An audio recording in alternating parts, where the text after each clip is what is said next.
Je m'appelle Mathieu, j'ai 28 ans, et si je dois être honnête, ma vie professionnelle n'avait rien d'extraordinaire avant d'entrer dans cette entreprise. Une grande société de services, des open spaces immenses, des néons trop blancs, des réunions trop longues, rien de très inspirant. Jusqu'au jour où j'ai rencontré Noémie, ma chef directe. 34 ans, impeccablement coiffée, impeccablement habillée, impeccablement contrôlée. Une femme que personne n'osait contredire et que tout le monde respectait. La première fois que je l'ai vue, j'ai eu l'impression que l'air autour d'elle se contractait légèrement, comme si sa simple présence imposait un ordre silencieux. Elle n'avait pas besoin de hausser le ton. Son regard faisait tout le travail. Un regard clair, rapide, analytique. Celui d'une femme qui sait exactement ce qu'elle veut et qui ne laisse rien, absolument rien lui échapper. Pendant les 6 premiers mois de mon contrat, j'ai travaillé sous sa direction. Elle était exigeante, oui, mais jamais injuste. Elle repérait en quelques secondes une erreur dans une slide que j'avais passé 20 minutes à aligner. Elle reformulait 3 mots, et soudain tout semblait plus professionnel, plus précis. Je n'avais jamais vu quelqu'un maîtriser autant son travail. Mais au fil du temps, j'ai commencé à remarquer quelque chose d'autre. Un détail devenu habitude. Chaque matin, elle passait derrière mon bureau, posait sa tasse de café à côté de mon ordinateur et demandait « Le reporting est prêt ?» C'était mécanique, presque banal. Mais elle ne posait cette question à personne d'autre. Et puis, il y avait ces microsecondes de trop lorsqu'elle lisait mes notes. Ces moments où nos mains se frôlaient lorsqu'elle me rendait un dossier.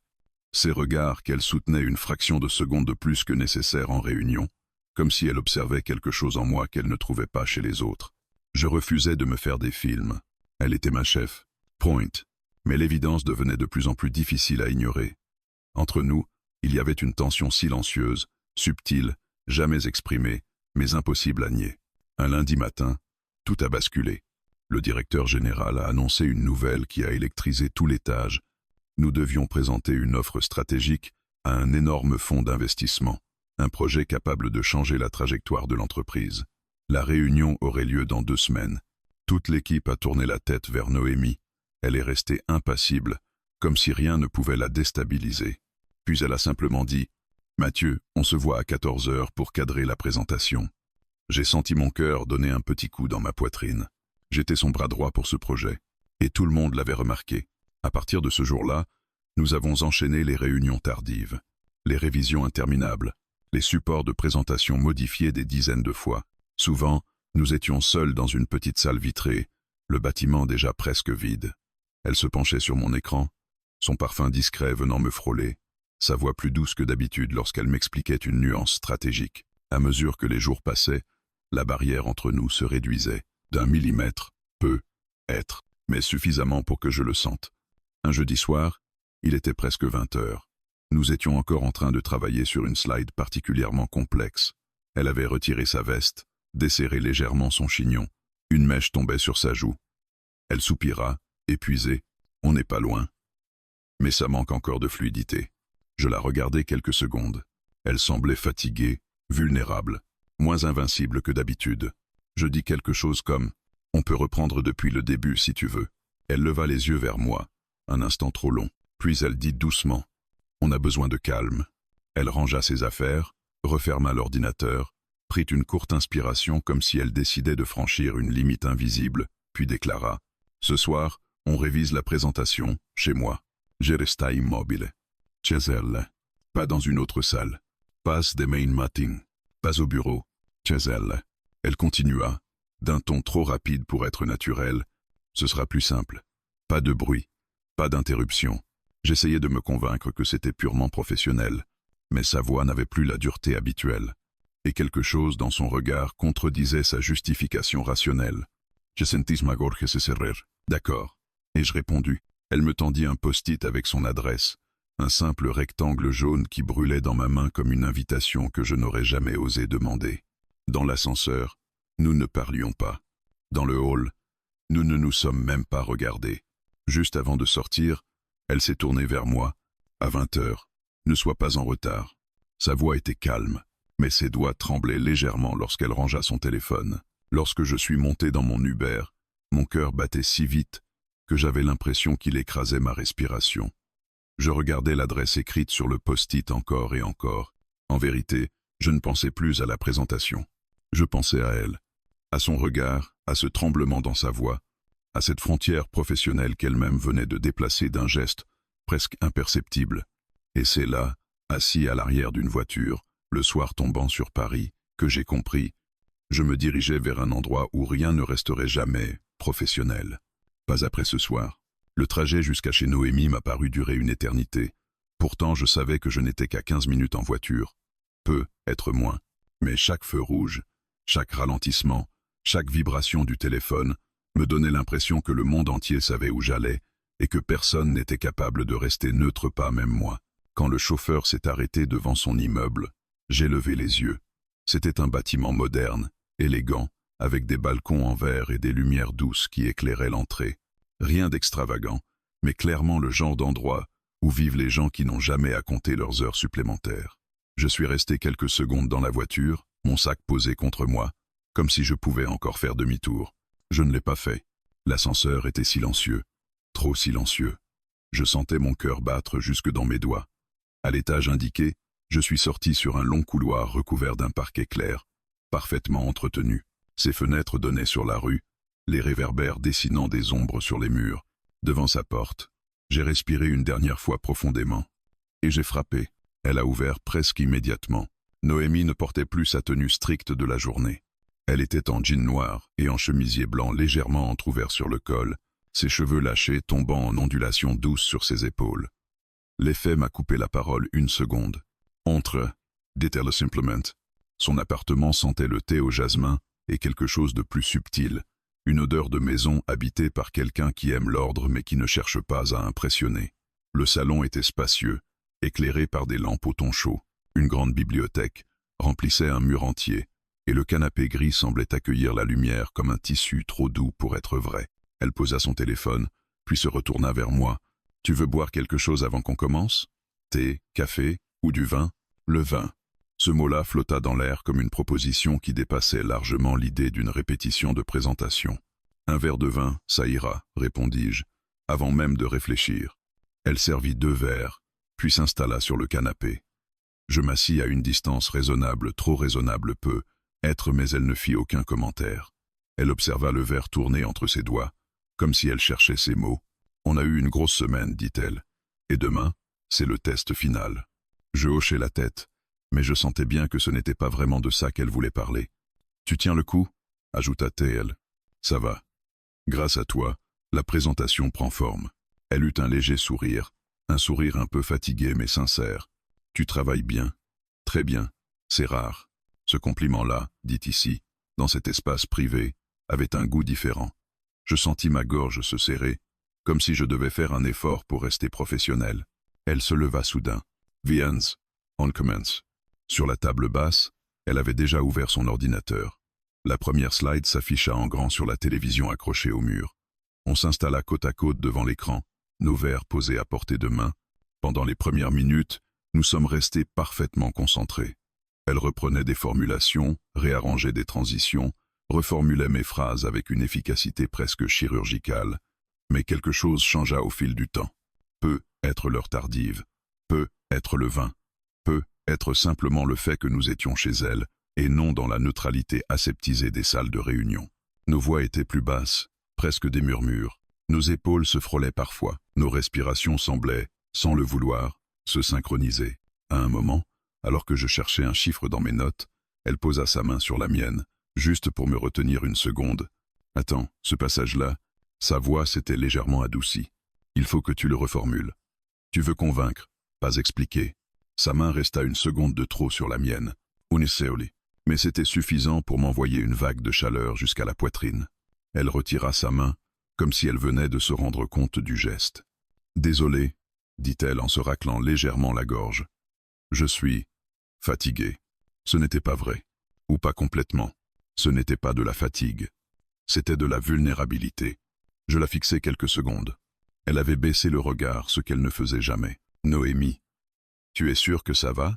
Elle releva les yeux vers moi, et l'espace d'un instant, je crus voir une fissure dans sa carapace. Une fêlure discrète, mais réelle. « On pense toujours que je gère tout. » Souffla-t-elle. « Mais je suis comme tout le monde, tu sais. J'ai peur d'échouer.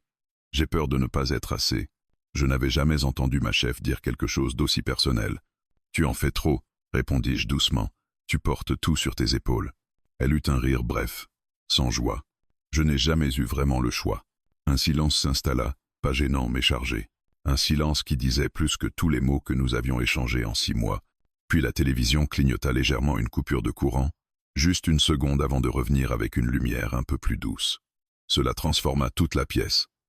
Les ombres se firent plus longues, la lumière plus chaude, plus intime. On peut faire une pause, dit-elle. Juste quelques minutes. Elle se leva, marcha jusqu'à la cuisine ouverte, puis se retourna. Tu veux un autre verre? Elle ne parlait plus de travail. Je le savais. Elle aussi. Je posai lentement mon ordinateur. Oui. Elle revint avec la bouteille, s'assit cette fois un peu plus près de moi. Nos genoux se touchaient presque. Elle servit 2 verres, puis leva légèrement le sien. À demain. Et à ce soir aussi. Nos verres s'entrechoquèrent doucement. Le bruit résonna comme un accord silencieux. Mathieu, murmura-t-elle soudain, en fixant son verre. Tu sais que je ne fais jamais ça. Faire quoi? Elle inspira profondément. Inviter quelqu'un du bureau chez moi. Mon cœur accéléra. Alors pourquoi moi? Elle posa son verre, se tourna légèrement vers moi. Ses yeux étaient brillants, comme si elle se débattait avec une vérité impossible à dire. Je crois que tu le sais déjà. J'avais l'impression que l'air était devenu plus épais. Je sentais chaque battement de mon cœur contre mes côtes. Elle passa une main dans ses cheveux, un geste nerveux et rare chez elle. Si tu veux partir, tu peux, ajouta-t-elle doucement. Je la regardai. Elle n'essayait plus de cacher quoi que ce soit. Pour la première fois, je voyais Noémie, pas la chef, pas la directrice, juste la femme. Je secouai doucement la tête. Je ne pars pas. Elle ferma les yeux une seconde, comme soulagée. Puis elle dit dans un souffle, « Alors restez ». Et dans ce simple mot, il y avait tout. La confiance, la fragilité, et quelque chose qui dépassait largement la présentation du lendemain. Je ne sais pas exactement à quel moment la frontière a commencé à disparaître. Peut être quand elle m'a dit « reste ». Peut être plus tôt, quand elle m'a servi ce second verre de vin avec un geste trop lent pour être innocent. Peut être encore avant, dans ces semaines de travail où nos regards se croisaient un peu trop souvent. Toujours est-il qu'à cet instant précis, dans son salon éclairé d'une lumière douce, je sentais que rien ne redeviendrait totalement comme avant. Noémie s'était réinstallée sur le canapé, mais cette fois, elle n'avait pas repris l'ordinateur. Elle avait placé son verre devant elle, les jambes légèrement repliées, les mains jointes comme si elle cherchait les mots. De mon côté, j'étais incapable de penser au travail, même si la présentation du lendemain aurait dû être la seule chose importante. L'air entre nous vibrait d'autre chose, de quelque chose que ni elle ni moi ne voulions nommer trop vite. Pendant quelques secondes, elle se contenta d'observer le parquet clair, ses yeux suivant une ligne invisible. Enfin, elle parla, la voix très basse. « Je n'ai pas l'habitude de me sentir dépassé. » Je ne répondis pas. Je savais qu'elle n'attendait pas un commentaire, mais une écoute, une vraie. Elle inspira profondément et continua. « Tout le monde au bureau pense que je suis inébranlable, comme si j'étais né pour ça, comme si rien ne pouvait me toucher. » Elle eut un léger rire nerveux, un rire presque triste. S'ils savaient, je m'avançai légèrement, sans m'approcher trop. Qu'est-ce qu'ils ne savent pas? Elle releva enfin les yeux vers moi. Un regard direct, mais différent, pas celui d'une supérieure hiérarchique, celui d'une femme qui retirait enfin un masque porté trop longtemps, que je suis terrifié à l'idée d'échouer. Sa voix trembla. Que je travaille autant parce que j'ai peur que, si je ralentis une seconde, tout le monde se rende compte que je ne suis pas à la hauteur. Jamais. Elle détourna les yeux comme si elle regrettait déjà d'en avoir trop dit. Désolé, je ne devrais pas t'imposer ça. Ce n'est pas une imposition, répondis-je doucement. C'est un privilège. Elle sembla couper sa respiration une seconde. Ses doigts se serrèrent l'un contre l'autre. Tu dis ça parce que tu ne me connais pas vraiment, murmura-t-elle. Je secouai la tête. Je te vois tous les jours gérer l'impossible, et je sais que ce n'est pas de la chance. Elle me regarda cette fois sans détour. Dans ses yeux, il y avait cette émotion rare et fragile qu'on ne voit qu'une poignée de fois dans une vie, quelqu'un qui souhaite qu'on le voie vraiment et qui craint en même temps d'être vu. « Et toi alors ?» demanda-t-elle. « Tu sembles toujours calme, toujours posé, toujours sous contrôle. » Je souris, amer. « Si tu savais, je passe la moitié de mon temps à douter, de moi, de mes compétences, de mes idées. Mais tu Tu m'as donné l'impression d'être capable, d'être quelqu'un sur qui on peut compter. Elle inclina légèrement la tête, comme si elle ne comprenait pas. Tu crois vraiment ça? Oui. Nos voix n'étaient plus que des murmures. Nous regards. Des dialogues. Un silence s'installa, un silence qui n'était ni lourd ni gênant. Un silence plein, chargé, vivant. Elle finit par se lever lentement, comme si elle cherchait à canaliser toute l'énergie nerveuse qui commençait à la traverser. Elle marcha jusqu'à la baie vitrée donnant sur le balcon, posa une main contre la vitre et observa la ville, les lumières, le mouvement au loin. Puis, d'une voix presque inaudible, « Tu ne devrais pas être là. Je resta immobile. Tu veux que je parte ?» Elle se tourna alors, immédiatement. « Non. » Le mot lui échappa trop vite, trop sincère. Elle parut soudain gênée de s'être trahie aussi ouvertement. « Je veux dire, ce n'est pas raisonnable. On travaille ensemble. Je suis ta supérieure. Il y a des règles, des limites. » Je la rejoignis lentement, laissant une distance respectable entre nous. « Pourtant, tu m'as invité. » Elle ferma les yeux une seconde. « Oui. » Puis, presque dans un souffle, « Parce que j'en avais envie. » Ce fut comme une décharge électrique dans tout mon corps. Elle se tenait à quelques pas de moi, les bras légèrement croisés comme si elle cherchait à se protéger de sa propre franchise. Le reflet de la ville illuminait son visage, lui donnant une douceur que je ne lui avais jamais vue. Noémie, la femme forte, la directrice inébranlable, tremblait légèrement. « Je sais que c'est dangereux, » dit-elle. « Pour moi, pour toi, pour nos carrières. » Elle marqua une pause. « Mais j'en ai assez de prétendre que je ne ressens rien. Plus aucun bruit dans la pièce. Même les vibrations de la rue semblaient s'être arrêtées. » Elle plongea son regard dans le mien et demanda « Et toi? Tu ressens quelque chose ?» Je n'eus même pas besoin de réfléchir. « Oui. » Elle se mordit légèrement la lèvre, un geste discret, mais lourd de sens. « Depuis quand? » « Depuis le premier jour, avouai-je. » Ce fut comme si tout son corps se détendait et se crispait en même temps. Un mélange d'immense soulagement et de peur profonde. Elle s'approcha alors d'un pas. Un seul, un pas minuscule, mais suffisant pour que l'air change entre nous. Mathieu, son prénom dans sa bouche, avait une couleur différente, une chaleur presque brûlante. Tu comprends qu'après ça, rien ne sera plus comme avant? Je pris une inspiration, consciente, assumée. Je ne veux pas que ce soit comme avant. Elle sembla recevoir ces mots, comme un coup au cœur. Elle posa une main contre son front, comme si elle tentait d'organiser la tempête qui tournait dans sa tête. « Je ne devrais pas franchir cette limite, » murmura-t-elle. « C'est impossible. Je ne peux pas. » Elle ne termina pas sa phrase. Ces mots restèrent suspendus dans l'air. Alors je fis la seule chose permettant d'être entièrement honnête sans la toucher, sans rompre la distance qu'elle tentait encore de maintenir. « Noémie. » Elle leva les yeux. « Tu n'as rien fait. Je suis simplement là, avec toi. Et si tu veux que je parte, je partirai. » Elle s'avança d'un demi-pas supplémentaire. Elle était désormais tout près, si près que je pouvais sentir la chaleur de son corps sans le toucher. « Et si je ne veux pas que tu partes ?» demanda-t-elle faiblement. Ce fut la première fois, depuis le début, qu'elle laissa tomber toute défense. Je répondis sans hésiter. « Alors je reste. » Elle ferma les yeux, comme si ces mots la traversaient. Puis elle dit, à voix basse, fragile et assurée à la fois, « Restez. » Et quand elle rouvrit les yeux, ils étaient différents. Claire, décidée, sans peur, elle ayota. Il faut qu'on parle, vraiment parler, revenir à cette vérité qu'on évite depuis des semaines. Et tandis que nous retournions tous les deux vers le canapé pour cette conversation qui allait tout changer, je savais une chose. Ce soir, ce n'était plus une présentation que nous révisions. C'était notre vie. Lorsque nous sommes revenus nous asseoir sur le canapé, quelque chose avait changé de manière irréversible. Ce n'était pas un geste, pas un contact, pas une parole explicite. C'était plus subtil, plus profond. Une sensation que l'air lui-même avait basculé vers un endroit où les règles habituelles n'existaient plus. Noémie s'installa en face de moi, ses jambes repliées, une mèche sombre tombant sur sa joue. Je n'avais jamais vu son visage aussi nu, aussi dépourvu de cette maîtrise froide qu'elle imposait habituellement au monde entier. Elle commença à parler avant que je n'aie le temps de formuler la moindre phrase. « J'ai peur », avoua-t-elle. Sa voix était calme, mais son regard trahissait un tumulte intérieur. « De quoi ?» demandai-je doucement.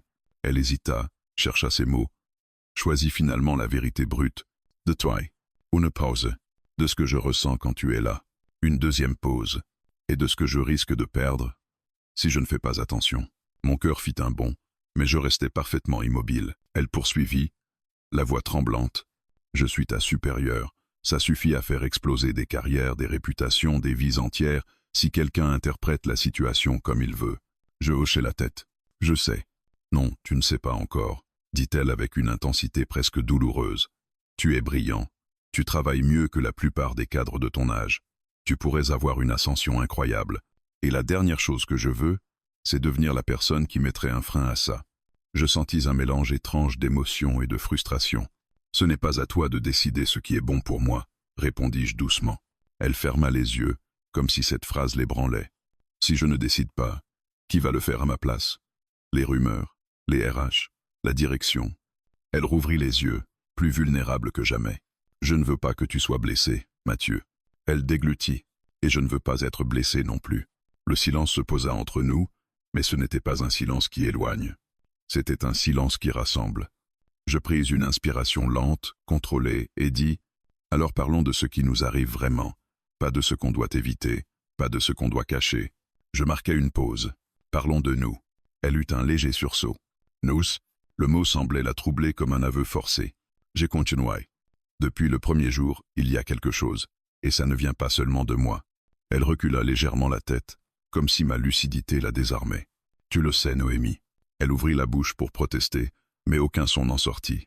Elle se contenta de me fixer, incapable d'éviter cette vérité. « Tu m'évites parfois, » dis-je calmement. « Trop vite, trop brusquement, comme si tu t'interdisais quelque chose. » Ses joues se teintèrent d'une nuance rosée. « Et quand tu me regardes, complétai-je, c'est toujours une demi-seconde de trop. Pas assez pour être un geste professionnel, mais juste assez pour être... » Je cherchais le mot juste. « Vrai. » Elle détourna le regard, comme si elle ne supportait pas qu'on lise en elle aussi clairement. « Je fais de mon mieux pour que rien ne paraisse, » murmura-t-elle. « Peu. Être que c'est justement là le problème, » répondis-je. Elle inspira profondément, l'air traversant ses lèvres comme un souffle tremblant. « Tu crois que j'ai envie de tout compliquer ?» soupira-t-elle. « Tu crois que j'ai envie de me retrouver dans cette situation impossible, avec un collaborateur qui... » Elle s'interrompit. Son silence en disait long. « Qui quoi ?» demandai-je, mon cœur battant trop fort. Elle releva lentement les yeux vers moi. « Qui me fait perdre mes repères ?» Je restai figé. Elle venait de prononcer la phrase que je n'aurais jamais osé imaginer entendre. Noémie posa ensuite ses coudes sur ses genoux, ses mains se croisant devant son visage, comme si elle cherchait un refuge physique contre sa propre franchise. « Je ne sais pas comment gérer ça, » admit-elle. « Je suis forte, je suis disciplinée, je suis respectée. » Elle marqua une pause. « Mais pas avec toi. Avec toi, je suis juste. Moi. » Je sentis un frisson me traverser. Jamais personne ne m'avait confié quelque chose d'aussi intime, sans le dire explicitement. « Et tu n'as pas besoin d'être forte avec moi, » dis-je doucement. Elle ouvrit les yeux, incrédule. « Tu penses que c'est si simple ? » ?»« Oui. Parfois, c'est aussi simple que ça. » Elle secoua la tête, un rire triste aux lèvres. « Vraiment j'aimerais que ce soit vrai. » Elle se pencha en arrière, laissant sa tête reposer contre le dossier du canapé, fixant le plafond comme si elle cherchait une solution écrite sur un grain de peinture. « Tu sais ce qui me fait le plus peur ?» demanda-t-elle soudain. « Dis-moi. » Elle se redressa légèrement et planta son regard dans le mien. « Que ça ne soit pas juste un moment, que ce ne soit pas juste un verre de vin, une soirée stressante, une proximité dangereuse. » Elle inspira profondément. « Que ce soit réel. » Ce mot vibra dans la pièce comme un glas et une promesse à la fois. Je répondis sans détour. « Pour moi, Céleste. » Elle eut un léger mouvement en arrière, comme si elle encaissait un choc émotionnel. Ses yeux s'adoucirent, mais restaient incertains. Je m'approchai d'un demi-pas, pas plus. Je respectais encore cette limite fragile qu'elle tentait de maintenir. « Regarde-moi, » dis-je doucement. Elle obéit, presque malgré elle. Ses yeux étaient brillants, pas de larmes, mais d'une intensité retenue. « Si je franchis cette ligne, » murmura-t-elle, « je ne pourrai pas revenir en arrière. »« Moi non plus, » dis-je. Elle baissa les yeux vers mes mains posées sur mes genoux, puis les releva vers mon visage, comme si elle essayait de lire une vérité totale dans chaque millimètre de mon expression. « Et si on se trompe, alors on assumera ensemble. » Elle déglutit. « Et si on a raison ?» Je souris, lentement. « Alors cette nuit ne changera pas seulement ta vie. » Je marquai une brève pause. « Elle changera la mienne aussi. » Ce fut à cet instant que je la vis céder. Pas à moi, à elle-même. Elle passa une main dans ses cheveux, nerveuse, puis souffla. « Viens, on va réviser la présentation. » Mais le ton n'avait plus rien de professionnel. C'était une façon de dire « Je ne suis pas prête à franchir la ligne, mais je ne veux surtout pas que tu t'éloignes. » Alors je m'assis près d'elle. « Pas trop. Eustace. » Et la nuit continua, non pas comme une soirée de travail, mais comme le point de bascule que nous redoussions tous les deux. Pendant près d'1 heure, nous avons fait semblant de travailler. C'était presque comique. 2 adultes, chacun parfaitement conscient de la tension qui les traverse, prenant des notes sur un document dont aucun ne lirait une seule ligne le lendemain. Les gestes étaient mécaniques, les phrases automatiques, mais nos respirations se répondaient, nos silences se parlaient.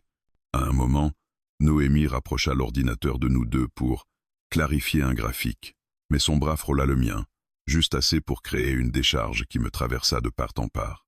Je vis sa main trembler légèrement. Elle la retira aussitôt, comme brûlée, avant de se redresser brusquement. « On ne peut pas travailler comme ça, » murmura-t-elle. « Je resta immobile. »« Tu veux que je parte ?» Elle ferma les yeux une fraction de seconde. Je ne sais pas, mais son ton disait l'inverse. Elle ne voulait pas que je parte. Elle ne l'avait jamais voulu. Elle se leva, marcha jusqu'à la cuisine ouverte, ouvrit un placard comme si elle cherchait quelque chose. Mais je voyais clairement qu'elle cherchait surtout à fuir ce qu'elle ressentait.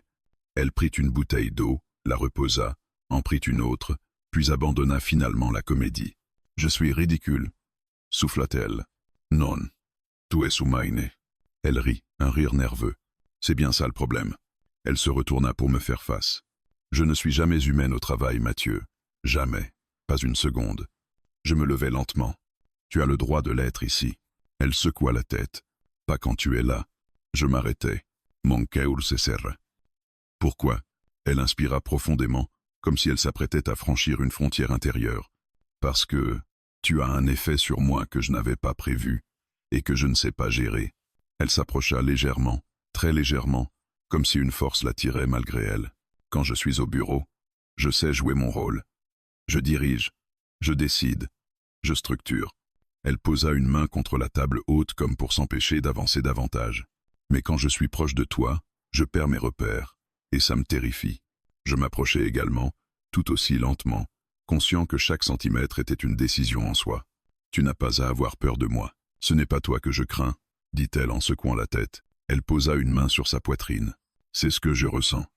Ça va trop vite, trop fort. » Elle semblait au bord de quelque chose, une révélation, un renoncement ou un aveu. « Noémie, » dis-je doucement, « je ne te demande rien, aucun engagement, aucune décision immédiate. Je veux juste que tu sois honnête avec toi-même. Mais si je suis honnête, je risque de tout détruire, ou de tout changer. » Elle resta figée, absorbant ces mots comme s'ils contenaient une vérité qu'elle évitait depuis trop longtemps. Elle reprit finalement la parole. « Tu sais pourquoi je me méfie de mes propres émotions ?» Je secouai la tête, parce que je suis tombé dans le piège une fois.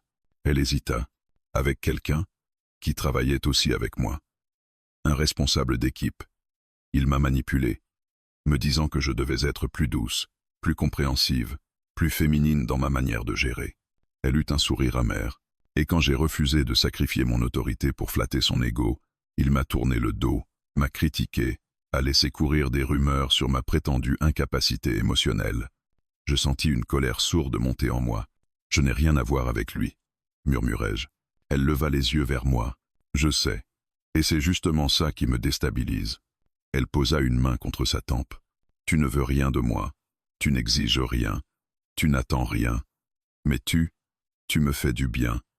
Et je ne sais pas comment gérer le bien, le travail, les problèmes, les crises. Ça, je sais gérer. » Elle inspira lentement. Mais quelqu'un qui me voit, c'est effrayant. Je franchis alors un pas. Pas un geste brusque, un simple pas. Les émotions doivent parfois être accueillies avec délicatesse. Je te vois, oui, mais pas comme tu le crains. Je te vois forte, brillante, inspirante. Je marquai une pause. Et vulnérable. Je souris doucement. Et c'est peu. Être la partie la plus belle. Elle sembla absorber cette phrase comme un choc. Ses yeux se remplirent de cette sorte de lumière que possèdent les personnes qui n'ont pas l'habitude qu'on les voit autrement que comme un pilier. « Tu n'as aucune idée de ce que tu es en train de faire » souffla-t-elle. « Je crois que si. » Elle secoua la tête, nerveuse. « Si je laisse tomber mes défenses, si je te laisse entrer dans cette partie de moi, je ne pourrai pas faire marche arrière. » Je répondis calmement. « Moi non plus. » Elle passa une main dans ses cheveux, perturbée. « Et si ça tourne mal ?» Et si ça devient la meilleure décision que tu aies prise depuis longtemps? Elle se mordit la lèvre. Un geste minuscule, mais tellement chargé de sens. Elle fit alors quelque chose que je n'aurais jamais anticipé. Elle s'avança de 3 pas rapides, décidée s'arrêta juste devant moi, puis ferma les yeux une seconde, comme si elle convoquait tout son courage. « Dis-moi, murmura-t-elle, dis-moi que je ne suis pas en train de commettre une folie. » Je répondis sans hésiter, la voix basse. « Tu es en train de vivre. » Ses yeux se rouvrirent, brillants et pleins d'émotions contenues. « Mathieu !» Je levai une main lentement et la posai contre son bras, aussi doucement qu'un souffle. Je lui laissai la possibilité de s'écarter. Elle ne bougea pas. Au contraire, elle ferma les yeux et inspira profondément, comme si ce simple contact brisait le dernier mur qu'elle s'efforçait encore de maintenir. « Je suis si fatigué de résister, avoua-t-elle, si fatigué d'être toujours Noémie la directrice. Son regard chercha le mien.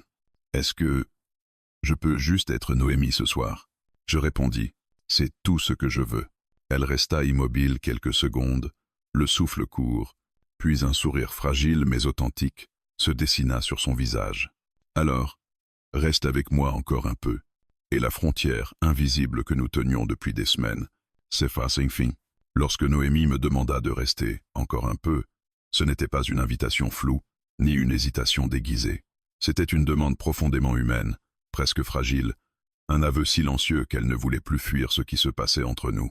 Elle recula d'un demi-pas, comme pour mieux respirer, puis me fit signe de la suivre vers le canapé. Nous nous assîmes côte à côte, mais cette fois, elle n'essaya plus de maintenir cette distance prudente qui avait défini nos semaines de tension silencieuse. Elle inspira lentement, les mains jointes dans son giron, avant de dire « Je crois que le destin se moque un peu de nous ce soir. » Je souriais déjà.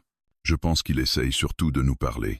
Peut être, murmura-t-elle, ou peut être qu'il essaie de me forcer à admettre quelque chose que je n'ai pas voulu voir. » Elle se tourna vers moi. Ses yeux n'étaient plus ceux d'une directrice. C'étaient ceux d'une femme qui s'autorise enfin à être vulnérable. « J'ai essayé de t'éviter, tu sais. Beaucoup, trop. » Elle eut un petit rire nerveux. « Mais tu es devenu incontournable. Je ne voulais pas te mettre dans une position difficile. Je sais. C'est ce qui te rend justement si dangereux. » Elle secoua la tête, amusée et troublée à la fois. « Tu ne forces rien, tu ne prends rien, tu n'attends rien, et c'est exactement ce qui me fait céder. » Elle passa une main dans ses cheveux, visiblement bouleversée par tout ce qu'elle venait d'admettre. Je la laissai parler. Elle en avait besoin. « Et si demain, tout ça éclate au grand jour ?»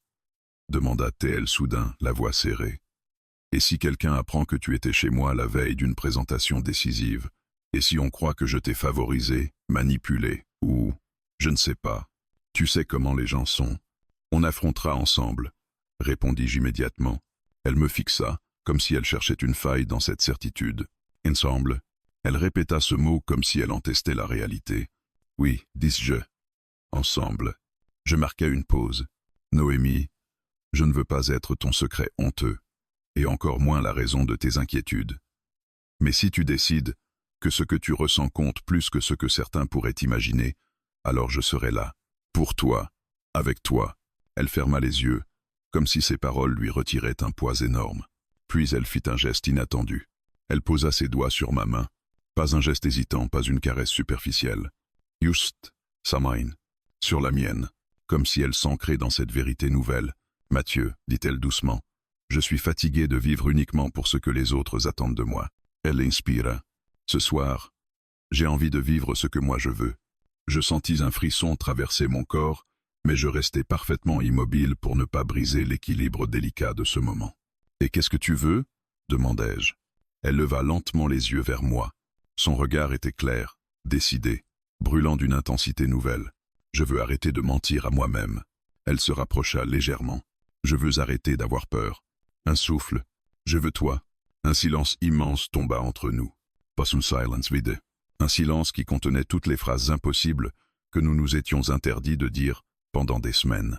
Je posai alors ma deuxième main sur la sienne, très lentement. « Alors je suis là. » Elle inspira profondément, comme si ce simple geste dissolvait la dernière barrière qu'elle s'accrochait encore à maintenir.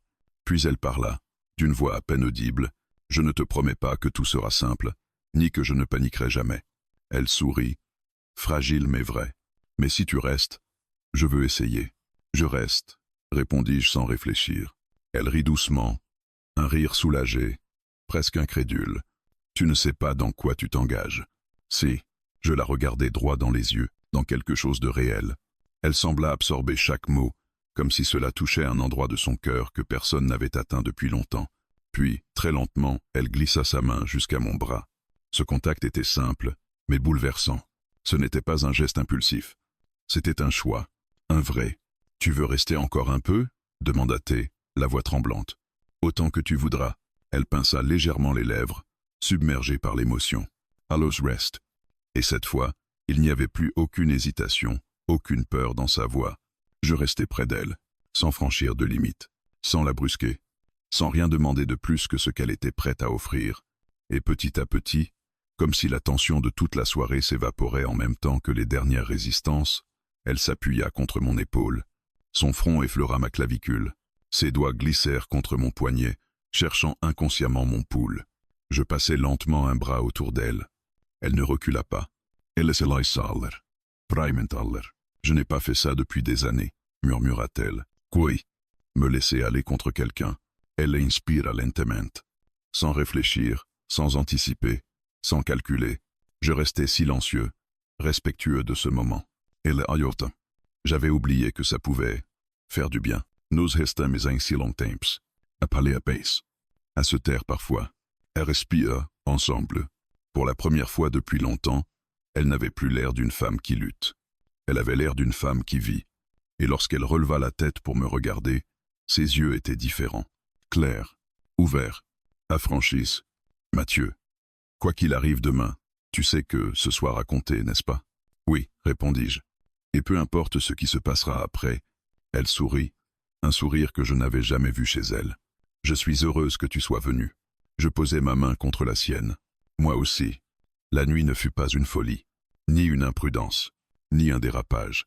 Ce fut un choix que nous avions essayé d'éviter pendant des semaines, mais que la vie avait finalement imposé à deux personnes qui n'avaient plus envie de jouer un rôle devant l'autre. Ce soir-là, dans ce salon silencieux, une vérité simple s'imposa à nous deux. Nous ne pouvions plus revenir en arrière. Et pour la première fois, aucun de nous ne le voulait.